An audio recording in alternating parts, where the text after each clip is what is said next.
వైజాగ్ లో ఉన్న వాళ్ళందరికీ కొండకర్ల ఆవ అనే ప్రాంతం తెలిసే ఉంటుంది. అనకాపల్లికి దగ్గరలో సుమారుగా 2000 పైగా ఎకరాలు గల మంచినీటి సరస్సు అంటే ఏపీ టూరిజం అంతా ఈ కొండకర్ల ఆవ వైపు తిరగడం కారణం ఏంటంటే నియర్లీ 123 రకాల గల పక్షులు వలసకి ఇక్కడికి వస్తాయంట. దానివల్ల చాలా అద్భుతంగా ఉంటుంది. తెలియని వాళ్ళు ఎవరైనా ఉంటే తప్పకుండా రావాల్సిన ప్లేస్ ఇది. సో మీ ఫుడ్ కోసం, స్టే కోసం ఏ ప్రాబ్లం లేదు. ఇక్కడ రిసార్ట్స్ అయితే ఉన్నాయి. సో ఇలాంటి మంచి టూరిజం స్పాట్ లో మన కంట్రీ ఆర్ట్స్ కి అయితే ప్రాజెక్ట్ అయితే రావడం జరిగింది. నియర్లీ 4700 చదరపు అడుగులు అయితే మనం లాన్ అయితే లేయింగ్ చేయడం జరిగింది. సో ఆ పార్క్ ఏరియా అంతా మనమే డెవలప్ చేసాం. యాజ్ ఏ హార్టికల్చరిస్ట్ గా ప్లాంటేషన్ విషయంలో చాలా అయితే జాగ్రత్త తీసుకున్నాను.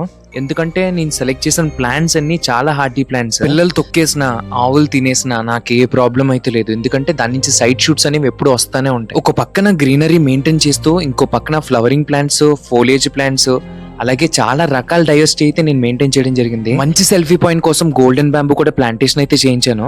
సో ఎంట్రన్స్ లోనే గ్రాండ్ ఎంట్రన్స్ ఇది. దానికోసం పెద్ద ట్రీ స్టెమ్మెలియా వేసి 3 లేయర్ కింద టచ్ అప్ అయితే ఇచ్చాము. కొంచెం ప్రాజెక్ట్ పెద్ద స్కేల్ వల్ల మన క్లయింట్ అయితే యాక్చువల్ గా నాకు చెప్పింది అయితే 21 బ్యాగ్ సైజ్, బట్ నేను తెప్పించింది అయితే 25 బ్యాగ్ సైజ్ అయితే తెప్పించాము. క్లయింట్ కి మాట ఇచ్చినట్టుగానే 4 days లోనే ప్లాంటేషన్ కంప్లీట్ చేయడం అయితే జరిగింది. ప్రత్యేకత ఏంటంటే ప్లాంటేషన్ తెలియని వర్కర్స్ కూడా నాలెడ్జ్ అయితే మనం ట్రాన్స్ఫర్ చేస్తాం.